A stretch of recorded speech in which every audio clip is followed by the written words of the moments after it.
Bolsonaro prometeu muito, né? Com aquela boca cheia de língua dele, R$ 600, o auxílio de R$ 600. Pois bem, o novo governo também está propondo aí na PEC um auxílio de R$ 600, mais um aporte de R$ 150 por cada filho. Porém, gente, o filhinho, né? O filhinho do presidente Bolsonaro, o Flávio Bolsonaro, voltou contra a PEC da transição, medida que garante a manutenção do pagamento dos R$ 600 para as famílias carentes. E aí a gente fez questão de colocar a fala dele, dá mais ou menos 5 minutos, sabe por quê? Para que depois, né, os apaixonados, os patriotários da bolha não digam assim, estão usando aí uma fala dele fora do contexto, ou até ele mesmo, né? Provavelmente vai depois para a mídia dizer que não foi uma fala usada fora do contexto. Vamos ver aí, ele votando contra a PEC. O pai prometeu muito na campanha, que era para ludibriar os eleitores. E agora, na prática, quando ele deve... Não é para o bem do povo? Não importa se está sendo proposto pelo novo presidente. O que importa aqui é para o bem do povo, mas ele votou contra. Senhor presidente, senhoras e senhores deputados, senadores, é o hábito de 4 mandatos seguidos, deputado no Rio de Janeiro. Presidente, a todos que nos assistem. Essa PEC ela é irracional, tanto do ponto de vista técnico e econômico, quanto do ponto de vista político. É um grande tiro no pé do Congresso Nacional. E digo mais, essa PEC é uma corrida a passos largos para empobrecer os mais pobres. E não precisa ser economista para compreender isso facilmente.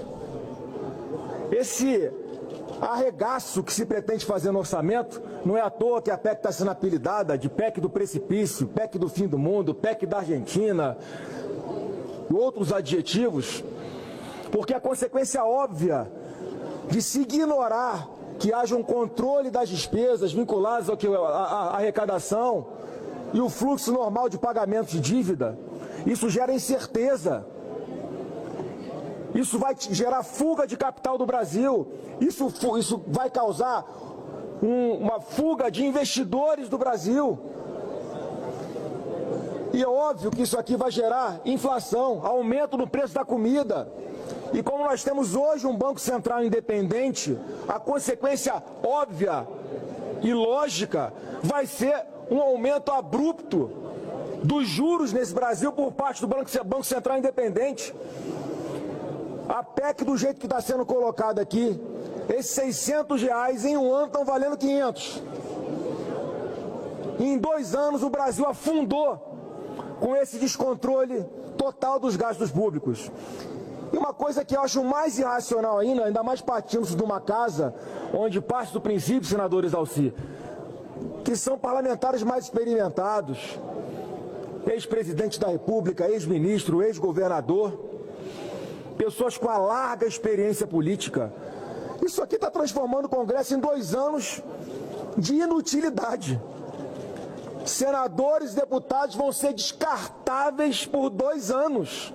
O governo não vai precisar de senador e deputado para nada. Eu sei que todos aqui confiam muito no relator do orçamento. Eu também confio, tenho a maior admiração pelo senador Marcelo Castro, que por essa PEC vai ser o novo primeiro-ministro do Brasil. Já que vai administrar mais de 100 bilhões de reais, aí atendendo aos critérios óbvios dos ministros, que a gente até agora não sabe quem são, umzinho que seja, do próximo governo.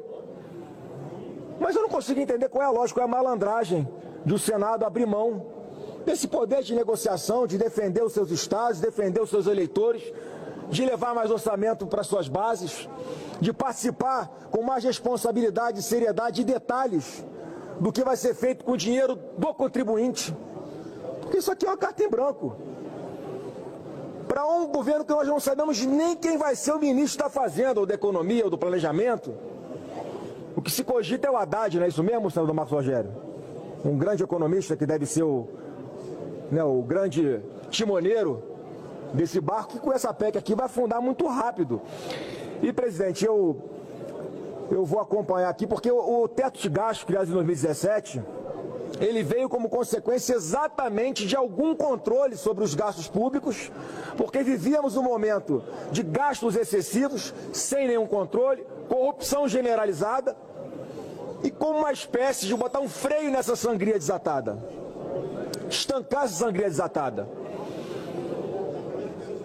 E o passo a passo que veio sendo dado, tanto no governo Temer quanto no governo Bolsonaro, é exatamente de sinalizar, de dar previsibilidade aos investidores. O mercado não é um ser abstrato que nós temos que demonizar. São pessoas que fazem cálculos políticos, fazem previsões. As previsões, inclusive, dos juros futuros no Brasil já ultrapassam os 14% para 2027. Qual o limite dessa subida da taxa de juros, dessa forma que está sendo aprovada essa PEC? Mas a recomposição dos programas, que foi o que houve de consenso nos candidatos que passaram o segundo turno, a gente teria impacto aqui, no máximo, estourando de 70 bilhões de reais. Portanto, é mais do que razoável a emenda encabeçada pelo senador Iovisto, que está dando mais 30 bilhões, além do necessário, está dando a colher de chá de mais 30 bilhões ainda, e colocando esse limite de 100 bilhões fora do teto. Então, presidente, eu, como líder do PL, vou encaminhar o voto contra a PEC do jeito que está, porque eu estou aqui para defender os mais pobres. E essa PEC vai empobrecer os mais pobres a passos largos. Não é possível, não vamos concordar. Ele deveria dizer como era que o pai dele, se tivesse sido reeleito, iria pagar, né? Esses 600 reais tão prometido por Bolsonaro no período da campanha. Ele deveria dizer. Falta com a verdade, né?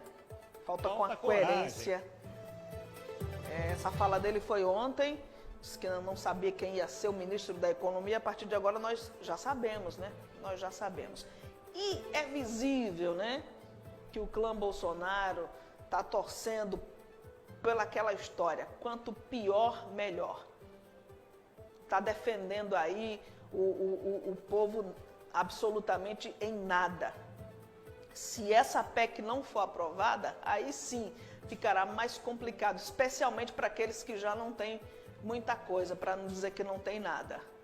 Então, os 600 reais de auxílio, mais o aporte que o governo quer dar, vai diretamente para aquelas famílias que necessitam do apoio do governo. E eu não entendo quando alguém que diz que preza pelo bem comum dos mais pobres, vai no momento crucial, quando poderia dar sua contribuição e o seu voto, e a gente sabe que simplesmente diz que não vai votar, e a gente sabe que é por querela política. Porque se fosse o pai dele reeleito, propondo essa PEC que ele acha tão absurda, ou algo ainda pior, ele estaria defendendo. Não tenho a menor dúvida disso. Uai, seu app de vídeos curtos.